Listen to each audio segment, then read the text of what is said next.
One, hope you're all doing good and we are doing well. So the testimony of this woman really touched me. So I decided to share. Just sit back and hear the testimony. I heard is the former second lady, like the vice president of Ghana, the wife, the former vice president of Ghana. That is the wife. Please, I want you to hear this testimony. Forget. After here, there is heaven. No. Because I believe. Anyway, just keep calm and watch the video. In the early hours of 5th of December, an armed robber entered my bedroom. When I sleep, I don't lock my door because my children say if something happens to you and you lock your door, you could die. And because they are doctors, I obey them. I don't lock my room. So I sleep with my lights off. But the least thing can wake me up. So I felt my lights were on. I woke up to put off my lights, and there was a figure, all black with just the eyes, with a gun that said, "Don't move. You move and I'll shoot you." In fact, I thought that I was dreaming. So I sat on my bed, rubbed my face, just to be sure that I wasn't dreaming. And there he was standing there. He says, "If you shout and somebody comes, I'll kill them and kill you." So I'm sitting on my bed. He says, "Give me your money." You know, those devil, I keep saying that the devil is smart. We were renovating my mother's house. So my siblings had brought money, and the money was with me. So quickly, I took the $2,200 and gave him. And I had 50 euro of my own. I gave him. Then I took my purse, gave the CDs to him, and he says, he counts the money and says, "This small money is not enough. People's money that I've given you, you say it's not enough." So I said, "That's all the money I have." Then he says, "Gold jewelry." And I said, "I don't do gold jewelry, if you know me. I don't do gold jewelry." Then I remembered that I had a gold watch. I gave it to him. I give a gold earring and a gold necklace. Then he got upset, turned my room upside down. Of course, didn't find money, didn't find any jewelry. And then he started, "You wasted my time, so I'll kill you." And that I want to call my boss. Whether he called his boss or not, I don't know. By this time, he had dragged me from the bed and put me on the ground, hitting my head on the floor. He spoke on the phone for a couple of minutes and said, "My boss says I should shoot you, but I won't shoot you. I'll strangle you so that you die a slow death, and next time you come, you have money." So I said, "Sincerely, I don't have money. You searched my room." So he started strangling me. First, the gun was put in my ear. He takes it out, strangling me.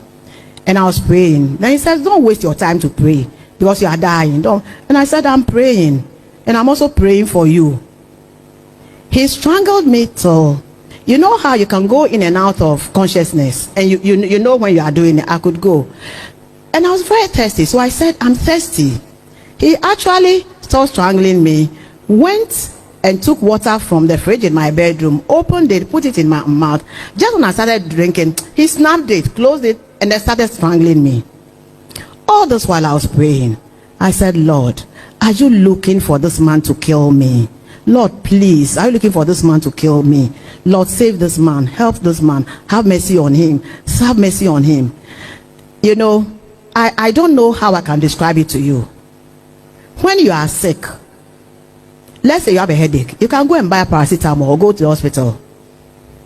When you've been diagnosed with an illness, you can go to the hospital, you'll be healed.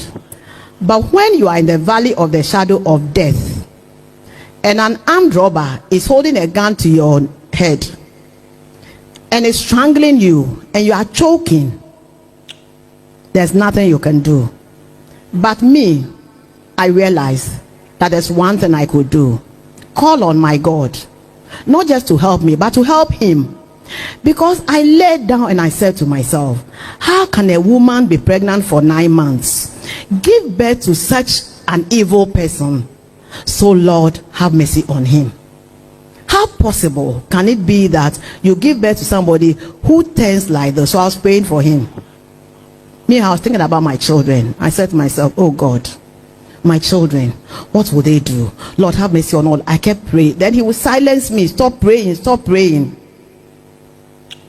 We went through that till I started foaming in the mouth. And I was fainting. I don't know how many of you can tell when you are fainting. When you are fainting, sometimes you can tell that you are going. All I heard was, now you are dying. The next thing I see, I don't know how many of you can tell when you are fainting. When you are fainting, sometimes you can tell that you are going. All I heard was, now you are dying. The next thing I see, I'm walking in some streets, beautiful buildings. I haven't seen, in all my travels, and I've traveled quite a distance, I haven't seen any buildings like that. The streets are super. And everybody I saw was in a hurry. And when I got close to somebody, they would turn. They won't look at me. From shop to office to on the street, nobody looked at me. So I walked the streets singing till I got to a garden. Beautiful. Those who know me know that I love plants. I have a garden. This garden is 1,000,000 times beautiful than my garden. Beautiful than Kew Gardens. Those of you know Kew Gardens. Beautiful than all the gardens you can tell. So I went to sit in. I don't know where a basket came from. I started picking the flowers and putting them in the basket. Just when the basket was half full, I felt a hand on my right wrist. And I said, who are you? I couldn't see anybody. All I could see was a hand. And I heard, it is time to go. And I said, me, I'm not going anywhere. I like this place. I'm staying here. The hand grabbed me more and said, let's go now. And all I felt was me walking with this hand dragging me. And then I realized I was lying in my room. Then I began to think I was being strangled by an armed robber. Now I didn't see the armed robber. Because my alarm didn't go on, my security didn't say anything, I thought the armed robber had killed my security, killed all the people in the house. So now where is he? What do I do? My head was aching. I put my hand on my head and there was a bulge. Hey! My neck was so sore, I couldn't walk. So I crawled, took my phone, called the police emergency number. There was no reply. Then a thought just came to me. I called my security. He picked the phone. I said, armed robber, armed robber, armed robber. That's all I could say. Within seconds, I heard gunshots.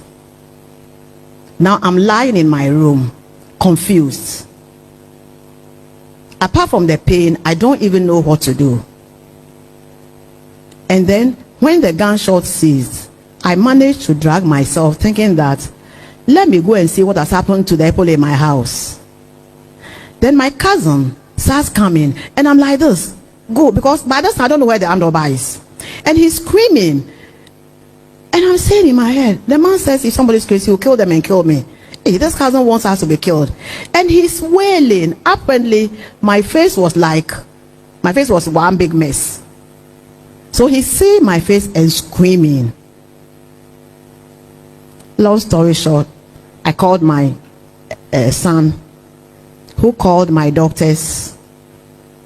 Somebody I called, who I thought a policeman close by, called the Tesano police. So the patrol came, all policemen and so on came.